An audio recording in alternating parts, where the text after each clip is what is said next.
to Sweet Sentiments September class. This class is sponsored by Scrappers Delights. I'm so excited to color this, you guys, OMG. So this little girl is getting ready for back to school and she has all of these crazy ringlets. So we are going to color these crazy ringlets. The focus of this class is going to be on hair. So get ready, guys, here we go. First things first, we're gonna color her skin. And I'm gonna use my good old-fashioned skin tone that I generally always revert to. And so this is E04, E11, E21, E00, and E000. So we are also coloring on Sweet Sentiment cardstock. So this is the Sweet Sentiment coloring paper. You'll notice a slight shimmer to the paper. That will show through even after you're done coloring. Love the little bit of shimmer. So let's get started. I'm gonna put the caps somewhere where you can see them, like that. Okay, so E000. I'm gonna go ahead and I'm gonna start by warming up here, and I'm gonna color her legs. So with the E000, I'm just gonna do a nice even coat. If you notice, my hands are pretty far back on the marker, or my grip is pretty far back on the marker, because I don't necessarily need a super firm grip, and I don't necessarily need a lot of control. I'm just doing one nice quick coat to essentially wet the paper. And so I want to get that to a spot where I am able to use it to blend. This cardstock, each layer of it is coated, so you will be able to continue to work the ink all the way through, even after letting it sit and dry for a little while. So we're moving to E04. Now, I always tell you guys to color with both of the caps off because the barrels of the Copic markers are pressurized. So I want you to be sure to remember to color with both of the caps off so that you are not getting big blobs of ink or anything like that on your coloring. So I'm going to shade this back part of her thigh here because I know that that's going to be furthest away from the sun. And I'm also going to shade underneath her little skirt here, because I know that that's going to cast a shadow on her leg. So you can see I've just added a little bit of shading there. Now this little dimple in her knee is going to have a bit of shading. Notice when I need more control, I'm holding my marker a lot closer to the nib. I know that the little flower on her shoe is going to leave a cast shadow. And I know that her knee is going to leave a shadow on this back leg. So we're just going to add those shadows in. The whole point of learning to color this way is so that you can make the eye think that it's looking at a three-dimensional object when it is a two-dimensional object. So the only thing I've learned is to color with a medium. I don't necessarily even color, I just learn how to use this medium to make it do what I want it to do. So when I tell you I'm not artistic, it's because I'm really not that artistic. All right, and I'm just putting a shadow down the back of her leg. And notice I am rotating the paper a lot. I know I say this every month, but always rotate the paper to where your wrist is comfortable. You want your wrist to stay comfortable because that is going to be what gives you the better control of your marker. All right. Also notice that I am coloring her in stages. I didn't go ahead and do the entire skin tone on every part of the image. I'm switching to my E11 now. I'm with this E11. Notice how I've turned it opposite of what I was using or what I was doing. I'm using this color to kind of push that shadow color back into where the shadow goes. Yes, I'm going over it some so that I can essentially blend these two colors together. We know that Copics don't blend because they're alcohol markers. They layer. But I'm going to use this marker to always be pushing that shadow color into the shadow. If I keep dragging the shadow color out and coloring this way, then I will end up with really, really large shadows that I don't want.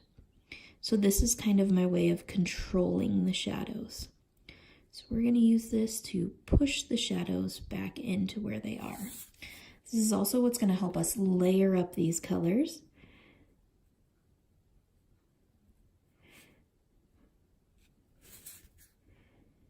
So that you have that nice smooth gradient and that nice smooth blend.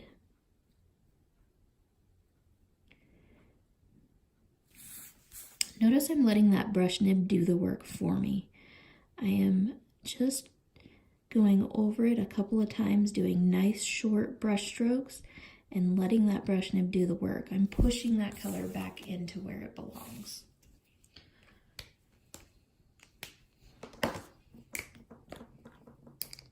Okay, I'm moving into my E21 now. Now, a lot of you are coloring with Spectrum Noir markers, and the Spectrum Noir markers have a bullet nib much like this. It's actually a little bit thicker than this. So I'm going to use this bullet nib to kind of show you what the equivalent of the Spectrum Noir marker would be and how to work that. So again, I'm going to use this essentially the same way I did with that paintbrush nib, and I'm going to push that darker color back into itself. Now you notice I have to do a little bit more work and a few more brush strokes because this nib has no give to it. And that's the biggest difference between the Spectrum Noir and the Copic, is because this paintbrush nib is very soft, and so it essentially mimics a paintbrush. These bullet nibs, or the chisel nibs, are very, very firm. And so it takes a lot more of working to get that gradient nice and smooth.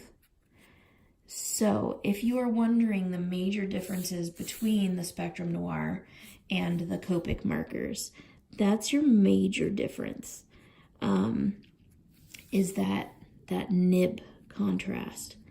I'm going to go ahead and go around this black outline because this E21 is the third color in my color blend, meaning that it is the proper color of her leg or of her skin. So that E21 is going to be where her leg kind of bends back in or rounds back in.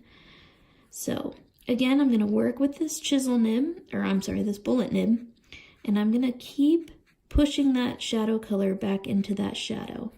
So if you happen to be a Spectrum Noir user, this is more of the technique you're going to use. Notice I'm still using those short strokes, and mainly I use that so that I don't oversaturate the paper. If I were to just keep this nib on the paper and keep going, I would definitely be oversaturating the paper. And I certainly don't want that to happen. So I'm going to continue on just with these brush strokes. You can hear the nib on the paper because it is so firm. In all honesty, I would highly recommend you start slowly switching to Copic. I do like the Spectrum Noir markers. I have nothing against them other than they do not have a very wide range of colors. And so between the bullet nib and not having a lot of colors, it does make it difficult to advance really far in your coloring. They are a great place to start though. I highly recommend that. Now I have my E00. And with my E00, again, I'm using this to push those shadows back into where those shadows belong. I do have a bullet nib on this one as well, but like I said, I just prefer that brush nib because it's so much easier to work with, and it definitely makes blending a lot simpler.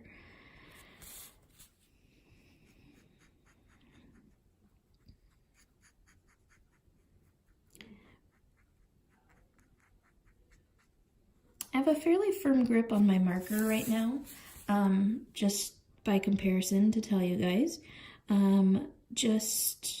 I don't know. I'm somebody who like really holds on to my marker.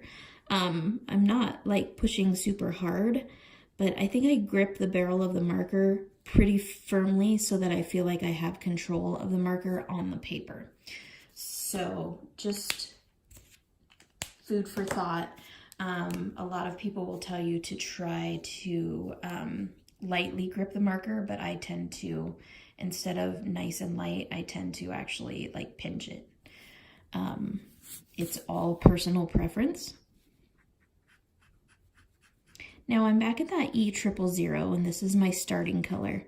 I'm kind of doing a wash over the whole thing, except for the extreme shadows, because I don't want to wash out the extreme shadows. But I definitely want to make this blend, the highlights blend into the shadows. So now you have a nice smooth gradient for her skin tone. Since I have my E000 out, I'm going to go ahead and do her chest and her arms. So again, we're going to start back at the same beginning, and it's just a method. We're going to do this over and over and over again as we do skin tone. The biggest thing is to learn where to place your shadows and how to blend them out. And so that takes a lot of time. Do not be frustrated with yourself if you can't get it right the first time or the second time or the 100th time.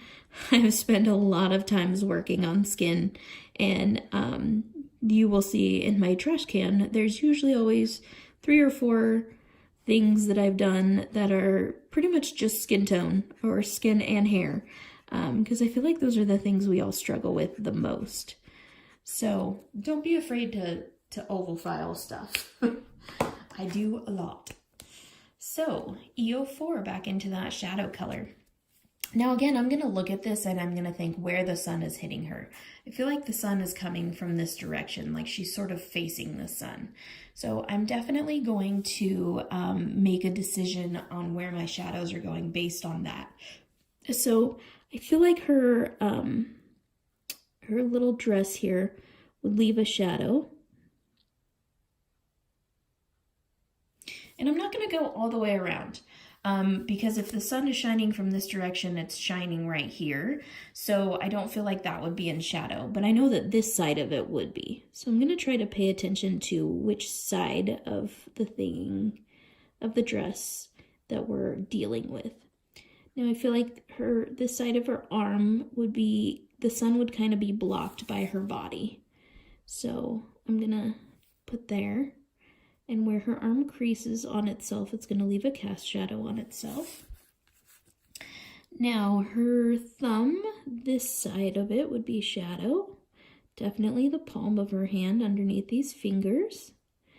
And this finger would leave a shadow on that one, and that one on that one, and that one on her pinky. There we go. All right. Now we're going to move to this side. Again, the sun is shining this direction, so this wouldn't be in shadow, but underneath her chest here would definitely be in shadow. And her arm would cast a shadow on this part of her arm. This is going to be farthest away from the sun. Underneath her fingers on her palm. And then I feel like the underside of her thumb here, kind of opposite of the other arm. There we go. Now, her chin is going to leave a shadow. It's going to cast a shadow on her neck. So we're going to go ahead and shadow that, just like that. It looks very weird because her face is white, and I get that. But I like to color in stages so I don't get too far ahead of myself and then forget stuff. So that's why I do it this way.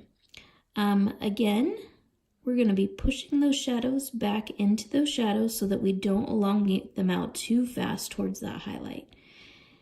And I love that the markers, that the alcohol ink from these markers, that you can manipulate it so well and actually push that ink back where it needs to be.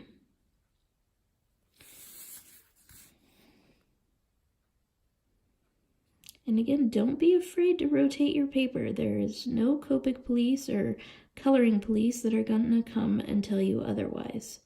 So by all means, rotate your paper whatever direction you feel you need to so that you're coloring comfortably. Those of us who color a whole lot end up with awesome stuff like carpal tunnel and I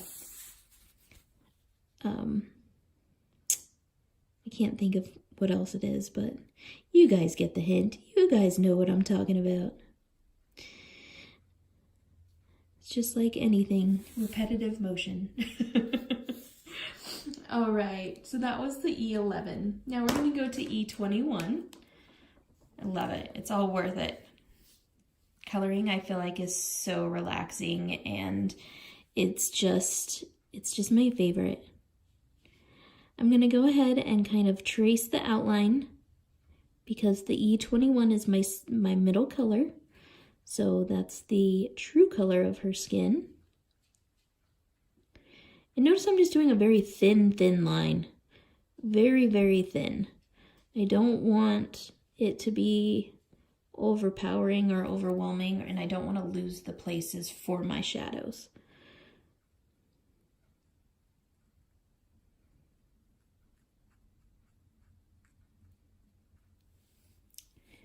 And we're just going to do that on this arm as well. I'm going to go all the way around.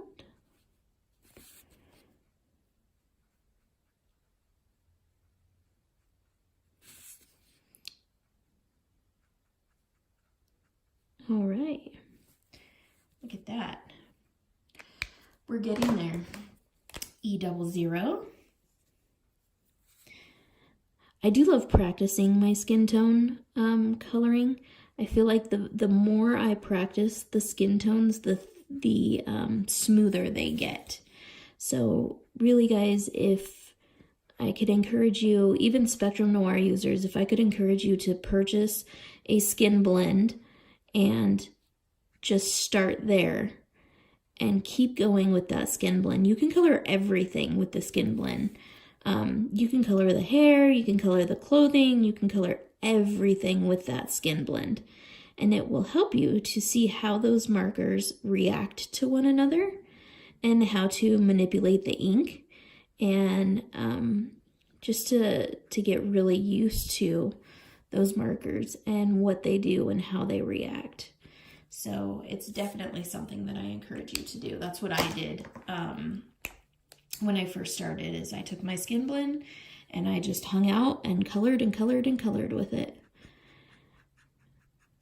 E000 is what I'm using now, the last marker.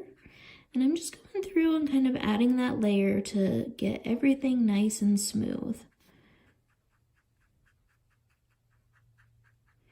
Now you see, just by the way I've shaded this and shadowed this arm up here is definitely darker than down here because of the sun and the way the sun is hitting her. So you can definitely play with shadows and play with your light source and see how it is you like things to look. I'm going to go ahead and move to doing her face now. So again, one nice smooth coat all over.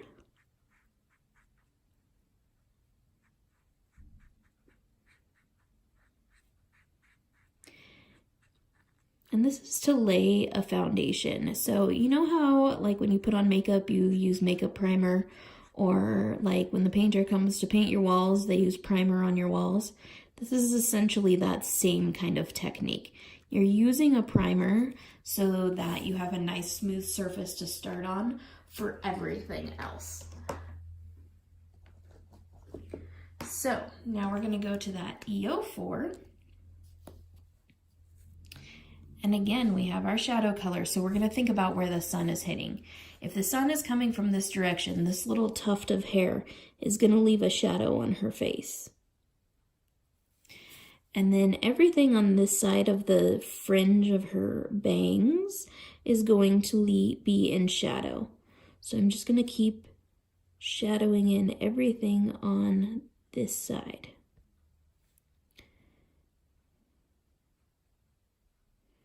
Okay.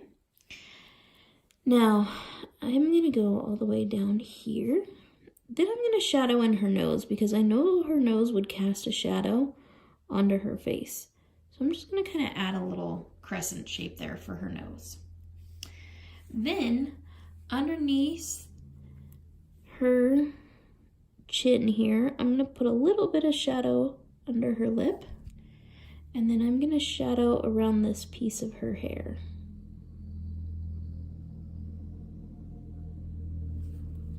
Just like that. I'm also going to place her chin in a little bit of shadow because I want to give the illusion that her face is round and that it's curving away from the light.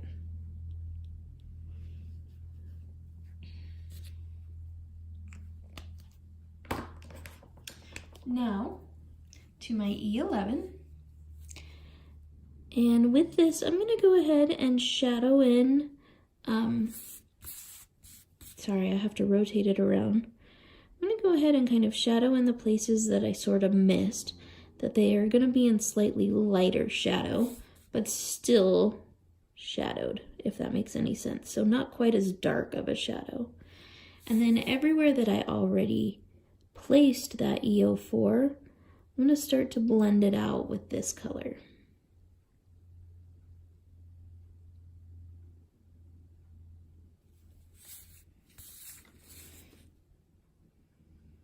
So I'm going to go along the bottom of her fringe. I call it bangs, but I know a lot of people call it fringe. It's kind of weird. And then I'm going to go kind of around the bottom of her eyes because her eyes are definitely going to need some dimension to them. Just like that.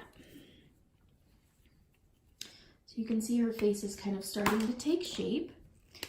E21 now. And again, this is my proper color of her face, so I'm going to go around the edges. I'm going to be slightly more liberal with this color. Give it a little bit more.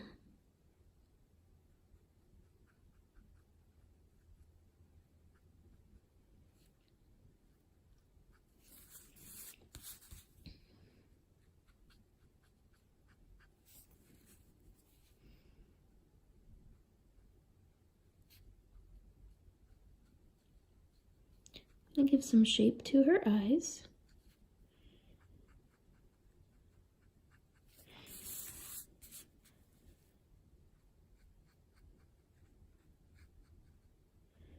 And then again, back here, what would be the shadow? I'm going to go under her lips. I know it looks kind of odd, but once we blend it out, it will be fine.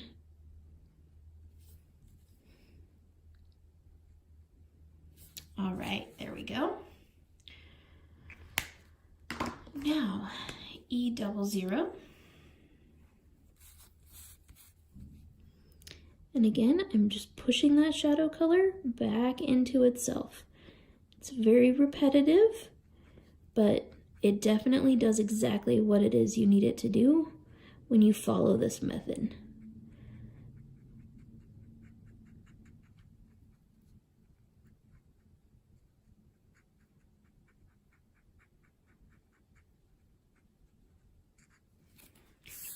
Rotate my paper.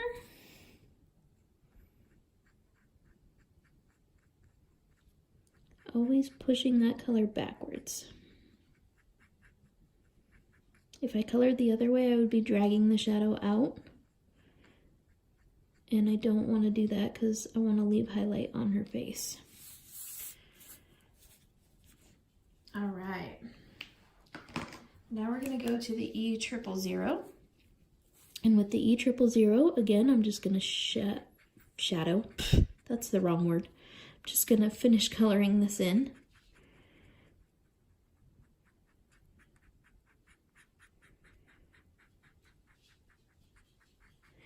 Okay, And with the cap still off of my E000, what I'm going to do is I'm going to use my R20. And I'm going to add some rouge to her cheeks. I want her to have a little bit of a pink cheek. So I'm just going to come in with nice feathery soft brush strokes and add some pink in. R20 is a very subtle pink. Then I'm going to take my E000 again and I'm going to brush those back.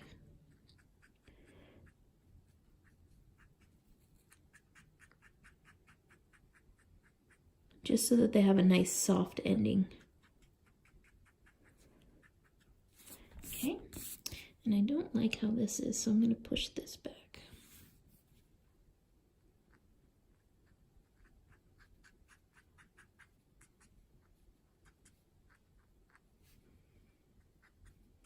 There we go. Super cute. All right. Are you guys ready to get started on this hair? I know I am. I'm so excited. I love coloring red hair, and this is going to be super fun for everybody. So what I'm gonna do is I'm gonna show you my hair blend first. So we're gonna start with E18, then E08, YR18, Y17, and E31. So this is a very dark shadow. Obviously it's a coppery color, so it's a reddish brown color. This again has a base in earth tone, so it's like an earthy terracotta kind of red color. This YR18 adds a lot of brightness to it, a lot of orange to it. I mean, it's definitely a bright orange. The Y11 is definitely a bright yellow. So in order to tone these two colors down, I'm going to use the E31 as kind of an overwash on all of it at the end. So I'll show you where we begin. So with the E18, again, I'm going to take both caps off because I do not want my marker to start leaking on this. Generally speaking, when I color with no lines. So you have a lot more liberty because you don't have all of these artist drawn lines in here. But for the sake of video, I'm coloring this with the black lines so that you can see. So we're going to use these black lines kind of like they're our shadow already laid in there. So what I'm going to do is I'm going to pick a ringlet to start with, and I'm going to pick this one right in front. And what I'm going to do is I'm going to start coming up from the outside of it. I want this part to fall back into shadow. It's definitely underneath this other ringlet, and it's definitely towards the bottom. So I'm just going to use little teeny tiny brush strokes. I know some people call them flicks. That's not what I call them. So I'm just going to use these little teeny tiny brush strokes to come in from the outside. Now, remember, our sun's coming from this direction, so the highlight's going to be right along here. So we want to make sure that we're leaving the highlight in highlight. So I'm going to start with this side because I know that this side is going to be in shadow. I know that this much hair and this many ringlets can be completely overwhelming. So I want you to break it down in your mind. Go piece by piece. I know that this is all going to be shadow, so I'm just going to go ahead and put a shadow in all of it. All the way around her hand.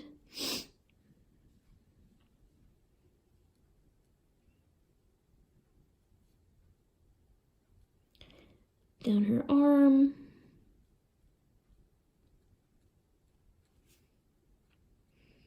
Under her chin.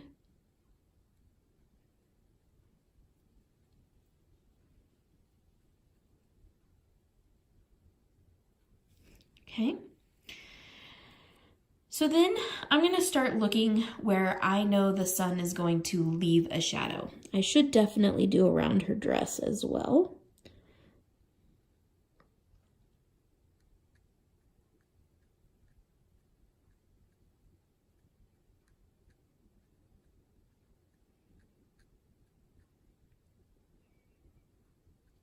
Okay. So now I want to look where I know the sun is going to leave a shadow. So I'm going to take this section right here. This section right here, I know the sun is going to be shining up here, but not so much down here because this part is overlapping this part. So what I'm going to do is I'm going to go along this artist drawn line and kind of sketch in a little line. And then I'm going to kind of add some shadowing in there to give it some dimension. Not a lot, just a little bit. Now I can break down this part, and I see that this part's doing the exact same thing. Just like that. Okay, so now I'm kind of forced to look at this part, and I feel like this has a shadow right here. So I'm going to go ahead and place that in shadow as well. Okay, so that first ringlet we have is definitely starting to take shape. This part that's going to be behind the hair, I feel like is going to be in a bit of a shadow because this is like inside. So I'm going to do that.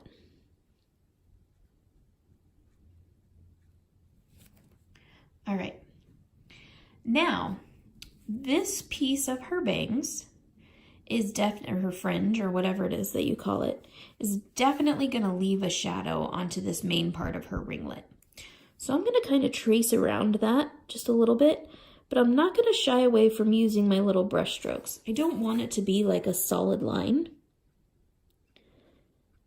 because hair has a lot of tones to it. And so it's going to catch the light in many, many different ways. So I'm not going to be too worried about going too much on that shadow. Now I think that this piece of hair is over the top of this piece of hair, so it's going to do the same thing.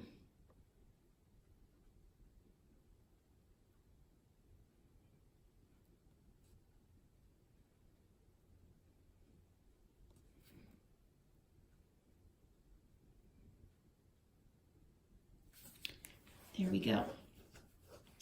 Okay, now we're going to start looking at this back ringlet here. So I know that this ringlet right here is behind this one.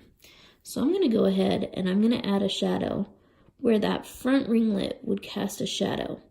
Now, if you guys notice, I'm always using my brush strokes in the direction that the hair would be flowing.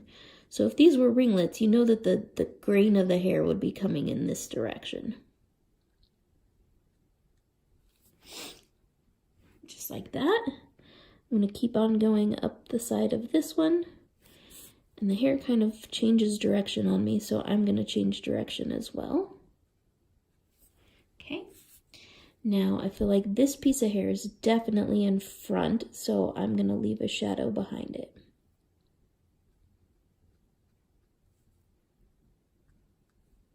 Just like that. Okay. Now again, I'm looking, this ringlet is in front of that one. So I'm going to leave a shadow on this one. Just like that.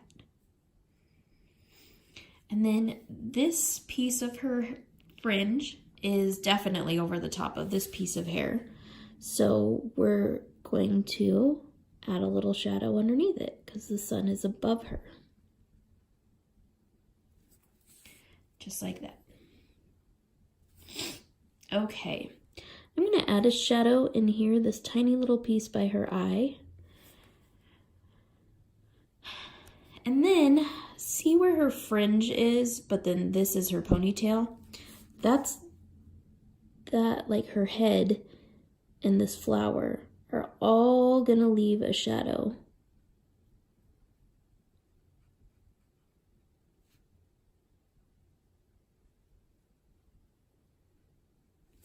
Just like that. Okay, so see when you start to break it down piece by piece, it becomes something that's a lot more palpable or a lot more tolerable. I'm going to go back into this ringlet like we did before, and I'm going to drop the bottoms of some of the curls into shadow.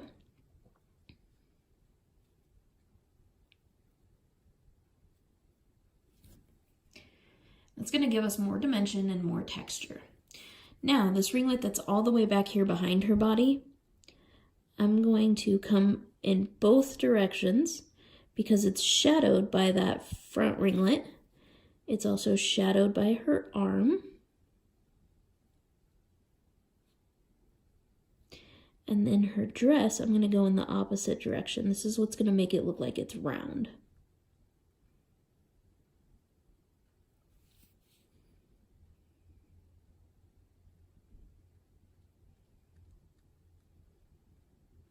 Just like that.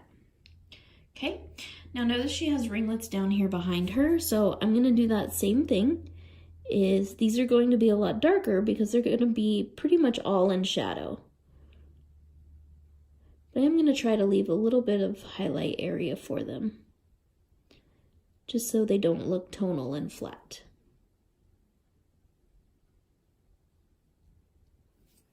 Just like that.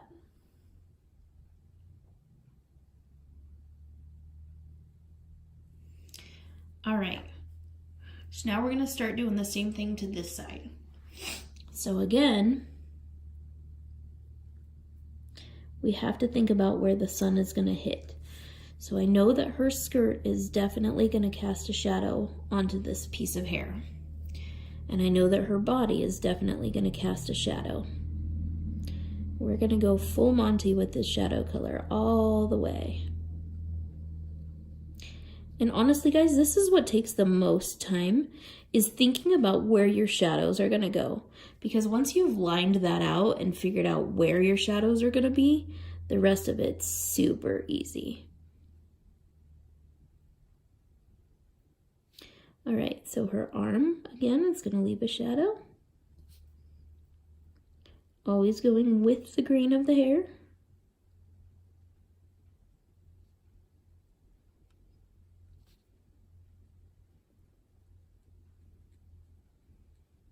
Just like that. Okay. Now, again, her arm's going to leave a shadow here. So I'm going to go ahead and put that shadow in. Just like that. And then, since the sun is coming from this direction, I know that her body is shading all of this. So I'm going to go ahead with this one, and I'm going to go around the side of it as well to show that this back portion here is in shadow. Now, if you're not comfortable doing the paintbrush strokes both to you and away from your body, by all means rotate your paper. I tend to do them in both directions, so whatever's comfortable that day. All right, so now that we've done this one, we're going to go ahead and do this one in the back. So we know obviously that there's going to be shadow from both directions. So I'm going to start this way, and I'm going to do shadow around her dress.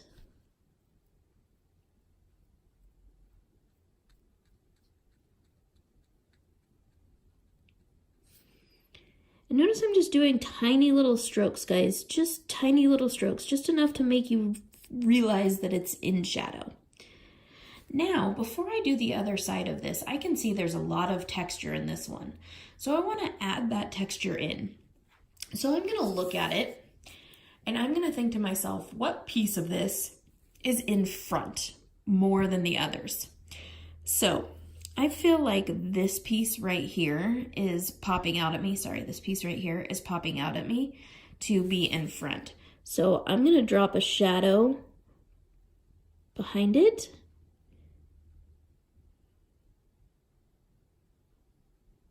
Just like that. So that's going to make it pop forward even more. Then I feel like this piece right here needs a shadow behind it. So I'm going to do that.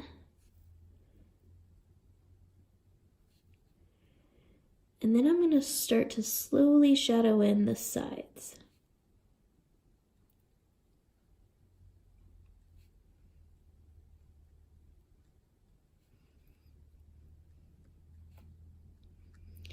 Then I'll kind of take a step back once I've shadowed this in.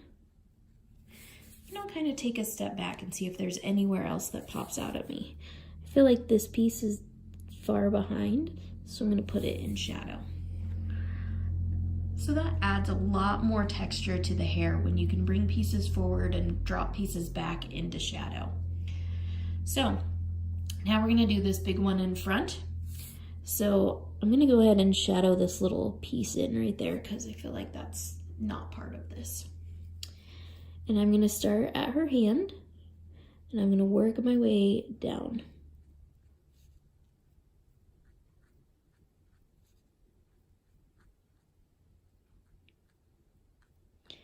Now notice I'm kind of curling these strokes around. This is an arch because of the ringlet and the shape of it. So I'm using my marker in like a C motion to kind of curl it around. Just like that. Now again, I'm gonna look at what's in front. I feel like this piece right here is definitely overlapping that piece. So I'm gonna go ahead and shadow underneath it.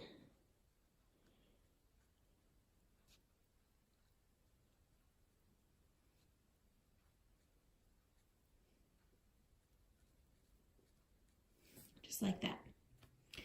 Now I feel like this piece right here is definitely behind or in between the curls. Just like that. And I'm going to do the same thing with this piece.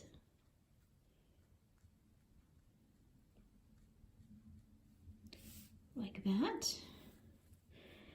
And then we're going to shadow the edge of this one. And underneath that big curl there.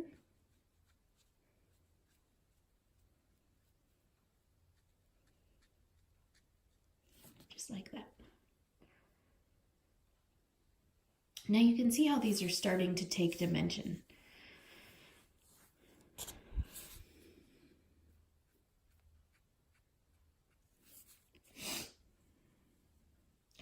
All right. Now I'm gonna wait on going any further with this one until I finish this curl back here, okay? So I'm gonna finish this one first, then I'm gonna work on the top of her head. And that's what'll bring me down into this. So I'm gonna do this one. And like I did before, I'm just gonna work off of the edge of the one that's in front, and I'm gonna put a cast shadow on this.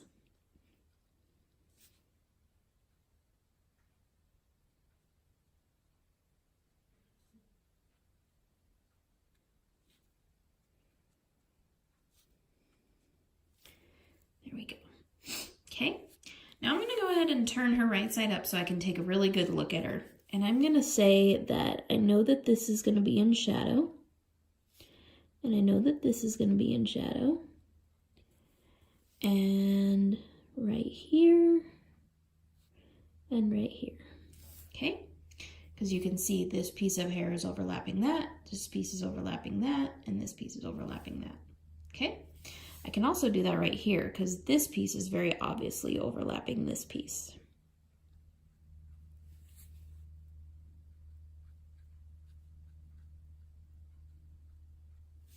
Okay, and now I'm going to go underneath these and add a little bit of shadow there.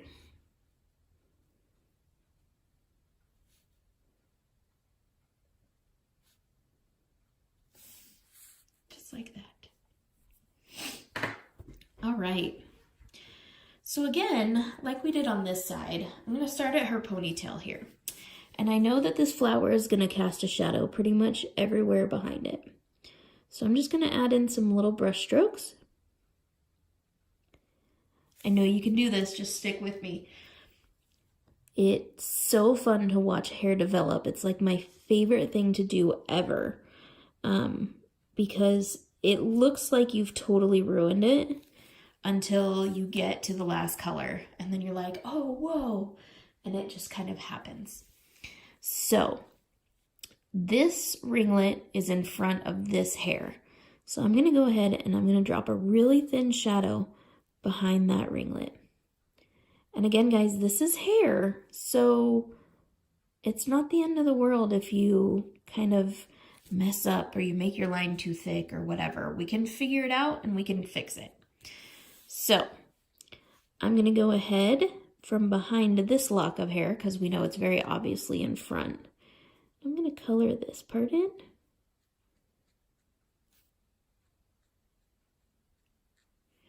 And I'm going to keep coloring around that lock of hair.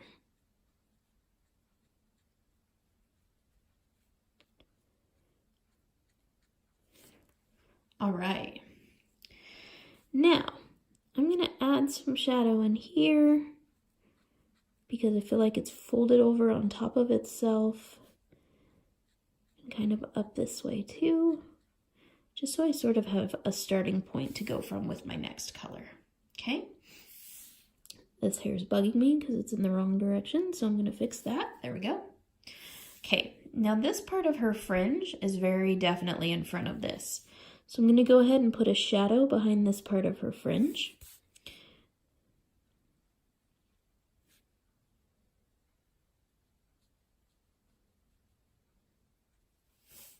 Just like that. Now I know that I can come up this direction around her hand. And I know that this part is in front.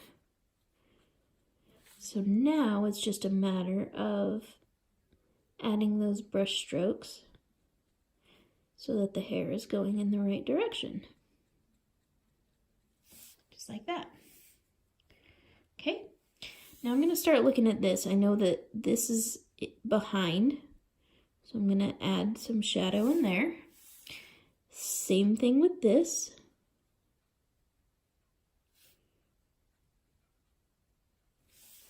Just like that. And then the same thing with this. Just like that. Okay. Now, this piece of her fringe is behind that piece. So I'm going to add a little bit of shadow here. And then this piece coming out from the flower needs a little shadow.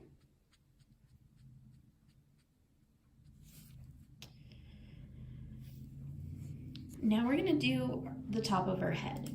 So we have to think about that we want to still add dimension. We don't just want like a straight line across her head that shows where the light would be. So I'm going to look at her fringe here and I'm going to think about what's behind. This piece looks like it's in front of this piece to me. So I'm going to come in here and add some fine shadow behind it.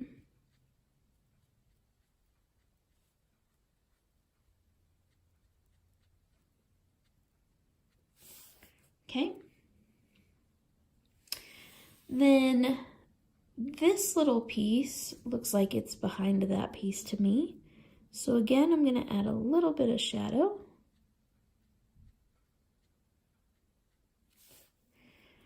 And then again with this piece, it's almost like her hair is striped a bit.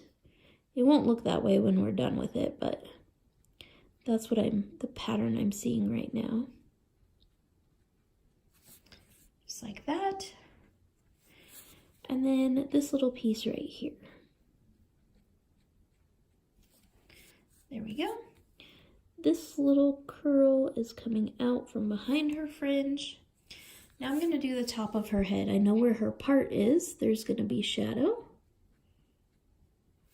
I know where the flower comes out. There's going to be shadow. Same with this side.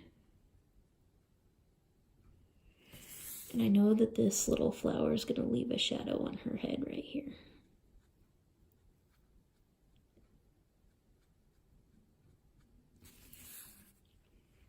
Okay.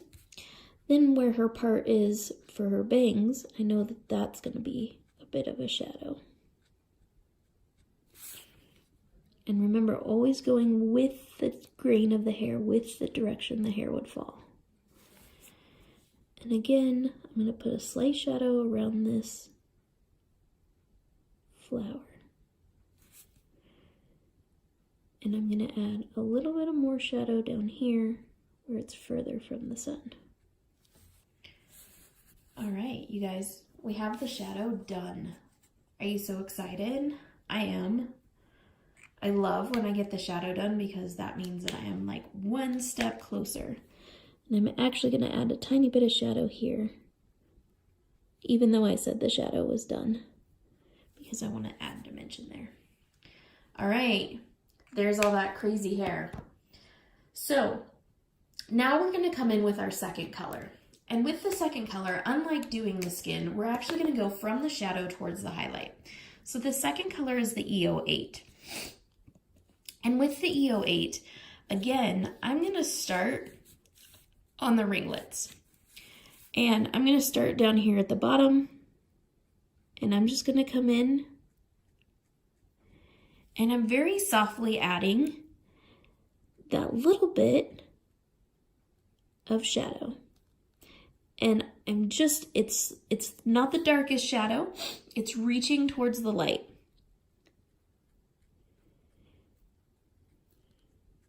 So I'm not adding a ton, but I'm definitely creating, you know, where it's reaching toward the light. So it's getting a tiny bit lighter as it gets towards the light. Now, these curls, they're round. So they're going to round away from the sun. So I'm adding a little bit of this orange where the curl would curl back on itself and away from the sun. It's what's going to make it look round.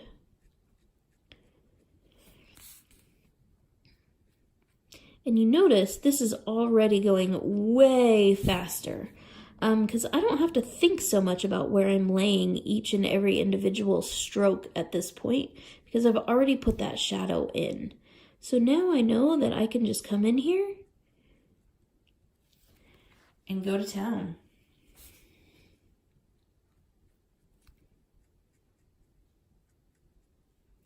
Now, if you don't have room for all of your colors, that's okay because some things are going to be further back and they won't have all of the colors, the full color spectrum on them. I'm kind of one of those full color spectrum people where I like to use every single marker I have in my color blend, but sometimes I have to remind myself that not all the time do I have room to use all 5 markers or 7 markers. So I'm just following around where I went with that shadow color. And like I said, it's going to be so much easier because we've already mapped in those shadows and put them where they belong. And so it's so much easier for us now to come in and put down the second color.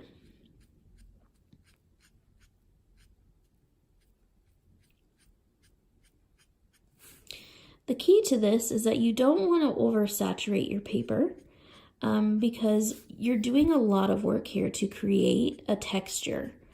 And so in that creation, if you oversaturate your paper, you're going to lose all of that texture that you've just worked so hard for.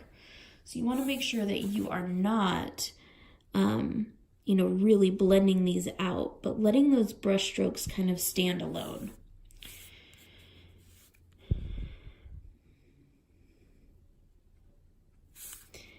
You also want to make sure that you don't leave parts out. I tend to do that too, is I'll forget like the parts down here by her legs. I'll forget these. And then I'll go to put her on a card and I'll be like, whoa, wait a minute. Something's not right. Now you notice how I'm just kind of going over this really quick. I think that if I go really slow on this, I tend to overthink it, and that's when I start losing texture in my hair. So I'm just kind of going over this really quick and just kind of going for it.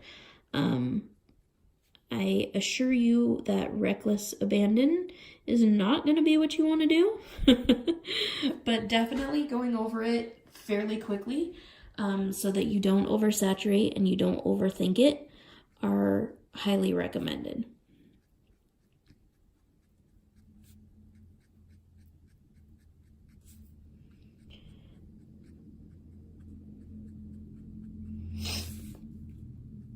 And again, you see I rotate the paper so that I'm going with the grain of the hair and how that hair needs to be.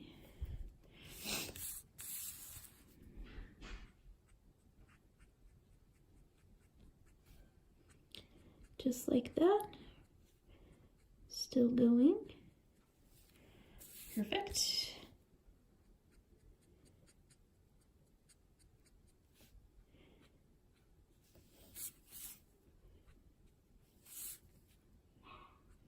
And this part of the hair down here.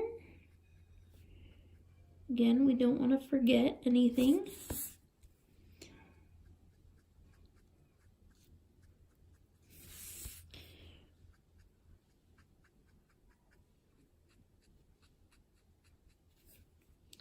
Down from the flower.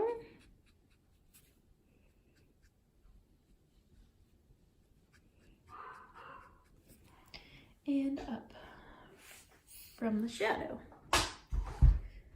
All right. Now, I feel like this is going to have kind of a divot in it, so I'm going to start to add a little bit of a shadow here.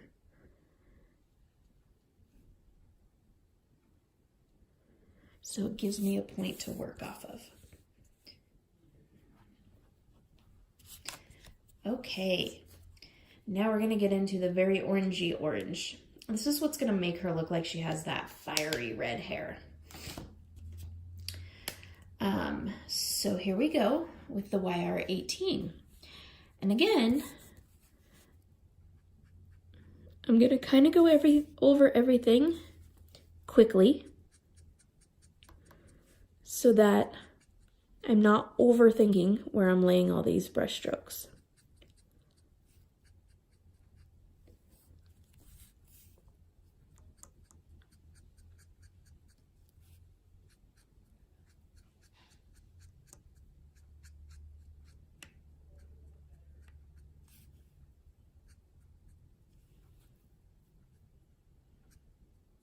I love watching hair develop. It's mesmerizing to me.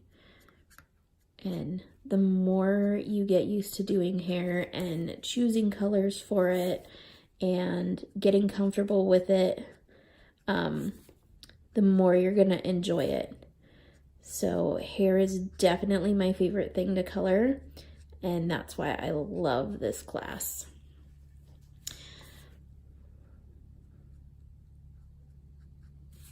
When I got this image from Scrapper's Delights, I was like just blown away. I loved it so much right from the get-go because of these huge ringlets, and they're so fun to look at, and they're just wild and crazy, but yet they have so much like symmetry to them. It definitely speaks to me.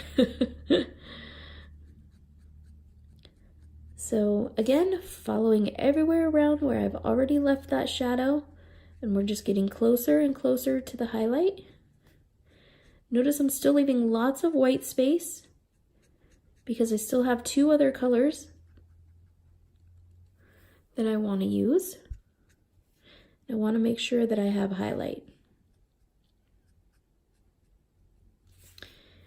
And when I'm coloring this, I'm not going all the way across the highlight. I'm going in from both directions. And this is where I do have a nice light grip on my marker. I want my marker to be able to kind of do its own thing with these brush strokes that I'm doing. So I don't have a super firm grip on it. I have a nice light grip on it so that it can kind of do its own thing and flow nice and soft.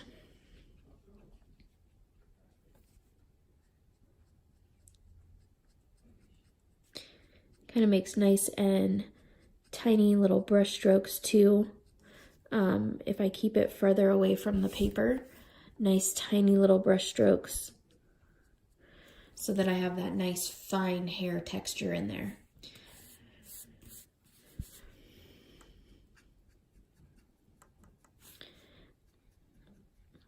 And I notice kind of the quicker I move with the marker, the finer I can get those strokes.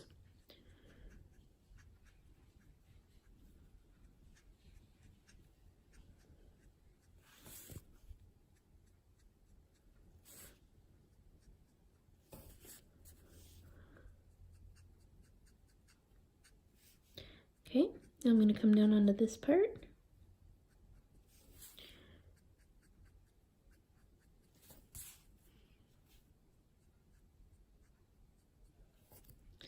And now you can see why I added that shadow there. Because it definitely drops that part back.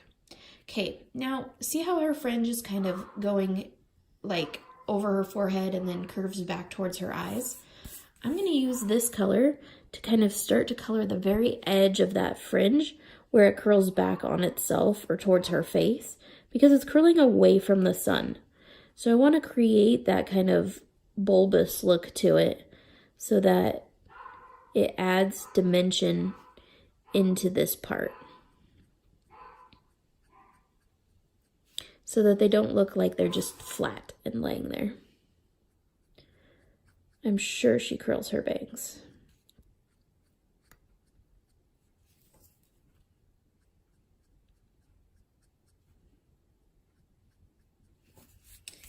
There we go. So see how that made that look like it's curling into itself, or like this marker, like it's curling over it. So it's kind of curling over her forehead. All right, so now to this Y17. And with the Y17, we're gonna essentially do the exact same thing. We're still gonna try to leave a little bit of white in this highlight area. So I know on these further back ones, we're not gonna leave a ton of white. And that's okay, because they're going to be darker. They're back further from the sun and in the shadow. But this is gonna blend this out nicely and add that bright highlight to her hair, like she has that fiery red hair. I don't believe that this is a natural red. I guess it could be. But I'm still gonna leave a little bit of white, because I have this E31 over here that I want to use to kind of tone this down just a little bit, because it is very, very bright. And especially when you add this yellow, it becomes even brighter. But notice how quickly I'm moving across this. I'm just adding enough to make that highlight, but I'm still leaving white space in there. I'm going over all the places and adding a tiny bit of that yellow.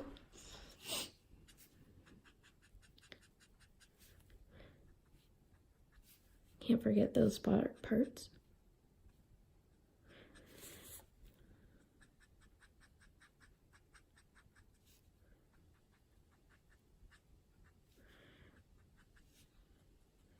And I'm always using my marker to go with the grain of the hair.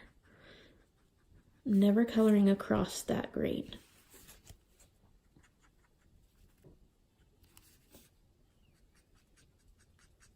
And notice still I'm using the very tip of my marker,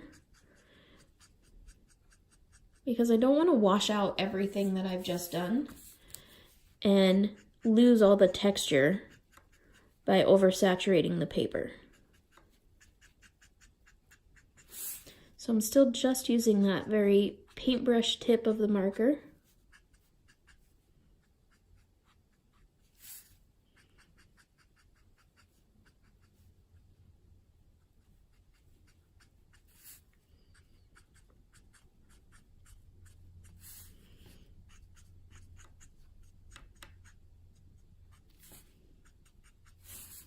All right, look at how fun that is once it starts to develop.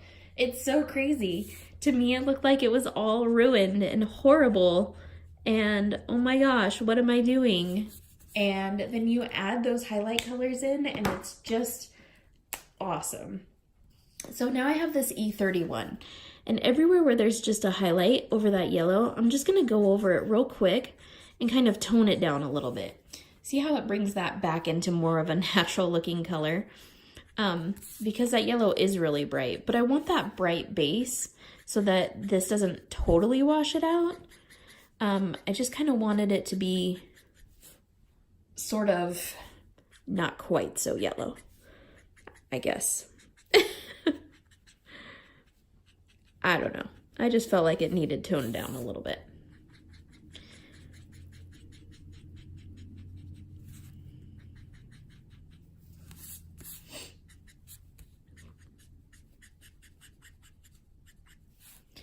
There we go.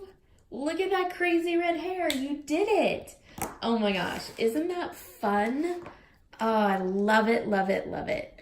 I'm so over the moon. I'm stoked about it. I love this hair. Love the bright colors and the incredible ringlets, and like, look at that. It's just, to me, that is so much fun. So now that we have her hair done, I'm gonna go in and color her eyes. I feel like every good redhead should have some pretty green peepers. So I'm going to use G99, G05, and YG21. And with this G99, I'm going to take both caps off. And from her pupil right here, I'm going to do little brush strokes just like I did with her hair. And I'm going to kind of go up and I'm going to create kind of a star in her eye. Okay? Looks really weird. I know. It's okay. Don't worry. We're going to do that in both eyes. And she has the anime eyes, so she has this kind of black line around her eyes. I want you to go ahead and leave that. Now we're going to take this G05, and we're going to take both caps off again. And I'm going to go from the outside of her eye towards the inside.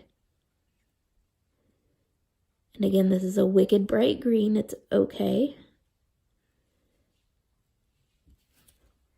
Just like that. Now, I know it still looks really weird.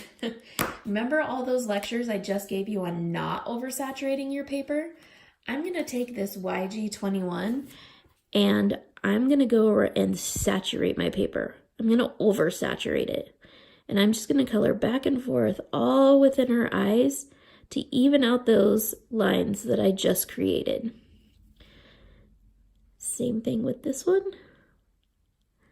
And I'm definitely oversaturating this paper. And you see it brings them back into looking like they are green eyes. Pretty cool, huh? I definitely love that technique. It makes me super happy. All right, then to make her eyes look like they are sort of rounded, I'm going to take my C2 and I'm going to put it down here like where her tear ducts would be. And then I'm going to put it like up here in the corner. Okay, and then I'm going to blend that with my 0, my colorless blender. And I'm just going to kind of go around it so that there's still a little bit of gray there.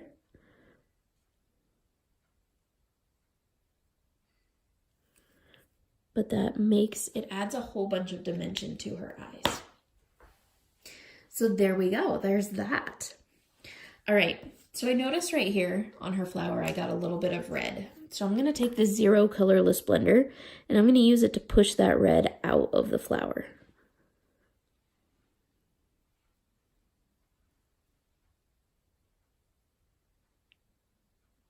Just like that. Because we're going to leave these flowers pretty white. I want them to be kind of like daisies. So what I'm going to do is I'm going to take this C2 and I'm just going to come in from the center where the artist has drawn all those lines. And I'm just going to kind of shade it.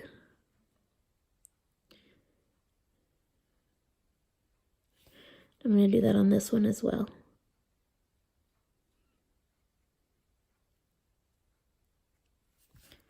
Just like that. Then I'm going to use my colorless blender and I'm going to push some of that shading back down so that it's like a nice gradient, nice and soft. I'm doing a little bit of both. I'm doing some pushing and some pulling because I don't have anything to layer this with. So I'm just kind of trying to soften that edge.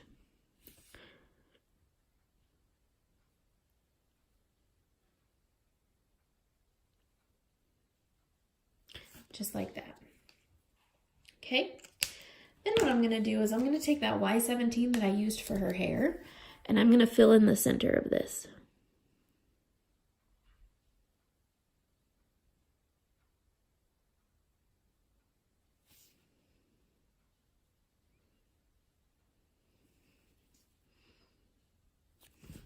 Okay. And then again, I'm going to go to my colorless blender and I'm going to add highlight.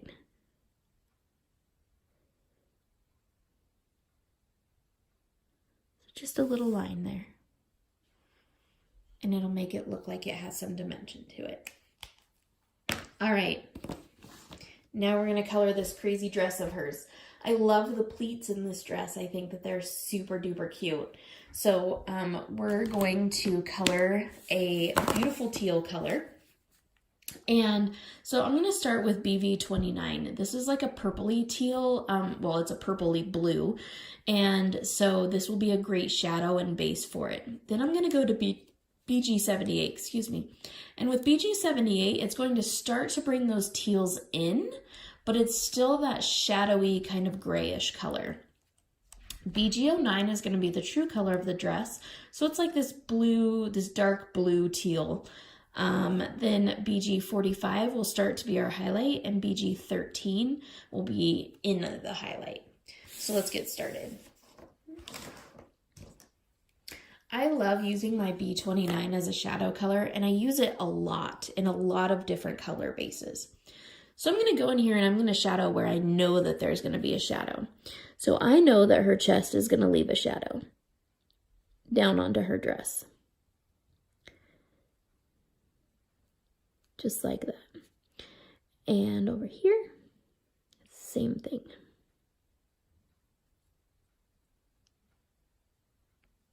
Just like that. Now, I'm also going to shadow back here because this is farthest away from the sun.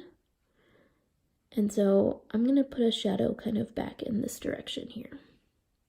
I'm not going to color her, the trim on her dress just yet. I also know that where her arm is, there's going to be a tiny bit of a shadow like for her armpit kind of area. Just like that. Okay. Now I'm going to look at these pleats, and I'm going to start with, I know that her leg is rounded and it's holding up this pleat. So I know that this pleat right here is definitely going to be in shadow, or behind this pleat is going to be in shadow. So I'm going to go ahead and kind of line that and add it a little bit of a curve to it. With that being said, I know that this one's going to turn itself away from the sun. So I'm going to do the same thing with this one.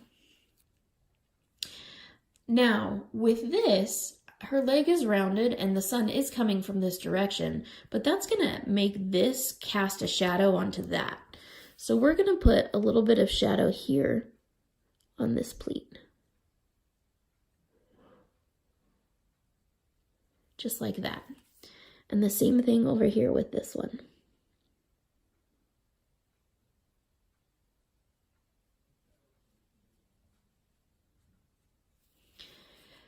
And then I know that her little flower here, since it's laying on her dress, it's going to leave a shadow on this side of it. Because again, this is the side that's away from the sun. So just like that. All right, so now into the BG78. Now that we've done the really hard part and thought about where our shadows are going to be, we're just going to go in and we're going to kind of elongate those shadows. I don't want to push the shadows back into themselves because I want to elongate them and I want to make them softly blend out. So what I'm going to do is I'm going to use little brush strokes in the shadow areas.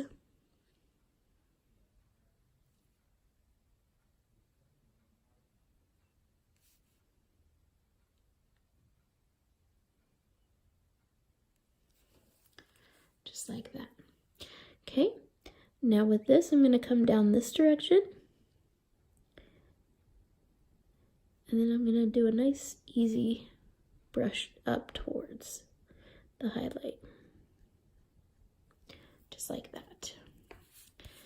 And then again, over here.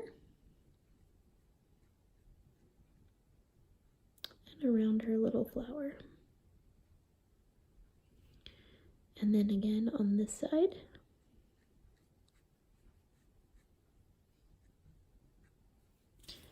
All right. So you can see we're starting to add that teal color. Now we're going to go into the BG09. And with this BG09, I'm going to start adding, this is the true color of the dress, remember? So I'm going to start being slightly more liberal, and I'm going to come down where things would be neither in shadow nor in highlight.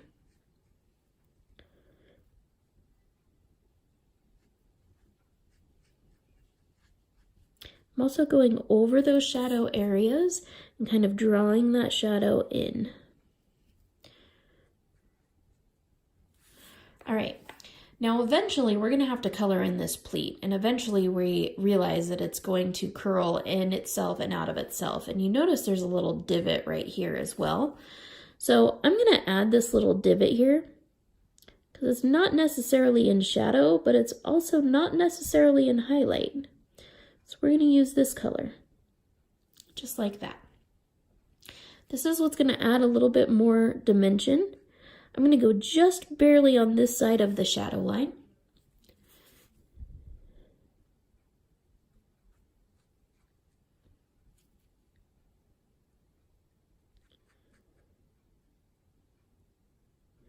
And I'm going to go around her flower.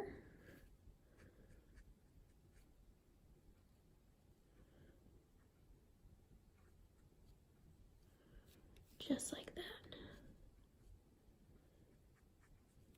Okay, now we gotta do with the top part here. I'm gonna go around that collar.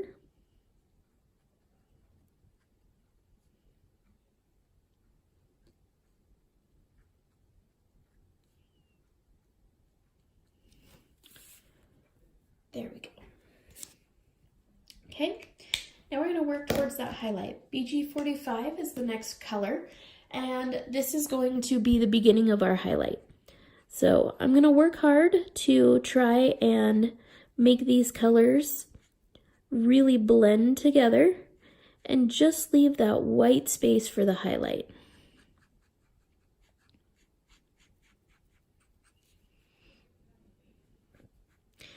I'm also going to show you a little trick that you can use to make it look like you've used more markers when you have not.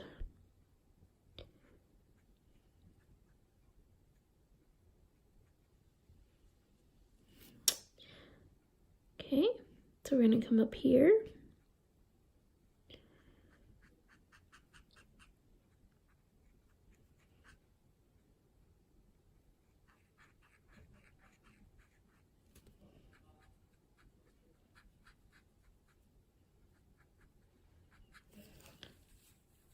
Just like that.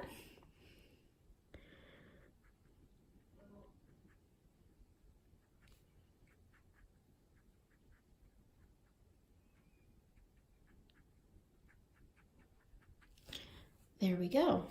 Okay. So now the trick that I was telling you about, I have this BG13. And the BG13 I'm going to use for my highlight area, right? So I'm going to come in and I'm going to go like this.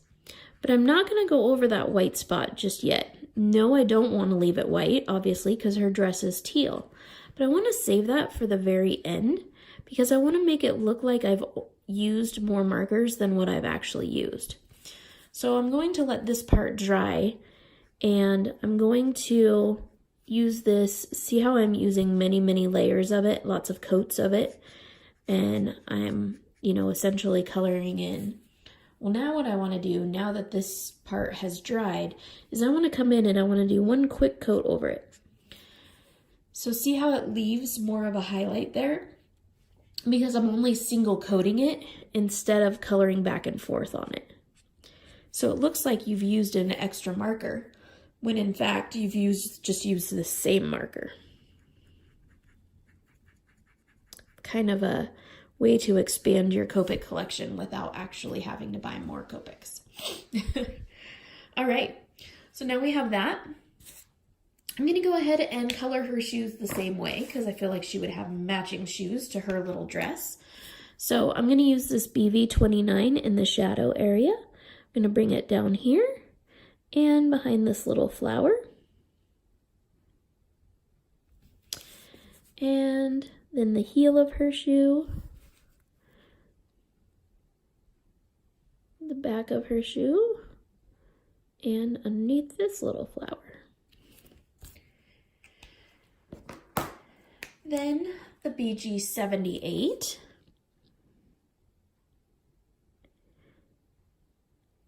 And I'm working backwards. I am using this one to push the shadow back into the shadow because I don't want too much shadow. This is a very tiny, tiny area.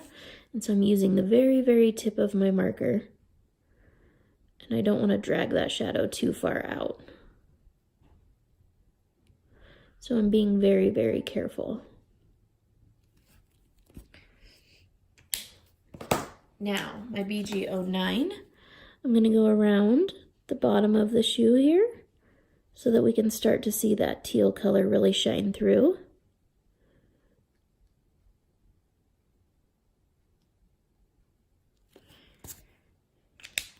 I know this is a very tiny space, so if you don't have room to use all of these, this is BG45. If you don't have room to use all of these, don't worry about it. Use every other one, or use just the middle three, or whatever you're comfortable with.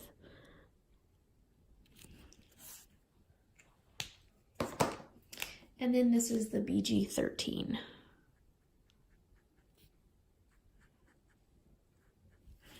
All right, so now we're going to color up her little flowers to match. So I'm going to go back to that Y17 to do the centers of these. Y17 so that I have the little centers all done. And then I'm going to go to that C2. With this C2, I'm going to, again, do what I did with the flowers in her hair, same thing, but I'm also going to do the trim of her dress. So anywhere where there would be a shadow, where I've placed the shadows before, I'm going to add this C2.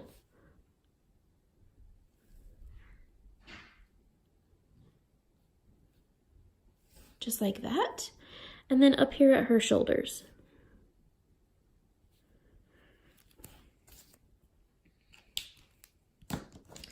Now I'm going to use this 0. I'm actually going to put a little bit of C2 right here. There we go. Now I'm going to use the 0, the colorless blender, and again I'm going to push the color out of the petals of these leaves, or petals of these leaves, wow, petals of these flowers. And then I'm going to use it to kind of elongate these shadows. So I'm dragging the shadow out.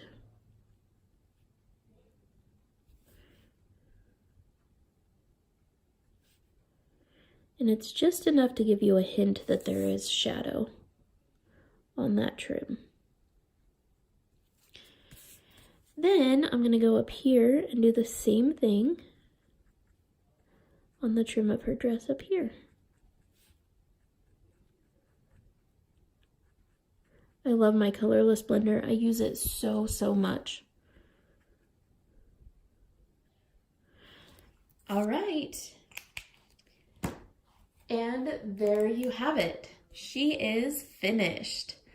So let me zoom out a little bit. And there you go. Thank you guys so much for joining me on this class. Thank you, Janice with Scrapper's Delights, for coloring or for drawing this wonderful image for us to color. I am so, so, so excited to see you guys color all this amazing hair. I hope that you give it a go. Even if you don't have all of the markers for the hair, you can definitely use any combination of markers that you want, or you can send me a text message and I'll help you choose some markers. I'm so excited to see you guys try this. I had a blast with you. Thank you for being subscribers. It means the world to me. I really, really appreciate it. I cannot wait to see all of you posting your pictures. So have a wonderful month of September, and I will see you guys all very soon. Toodles!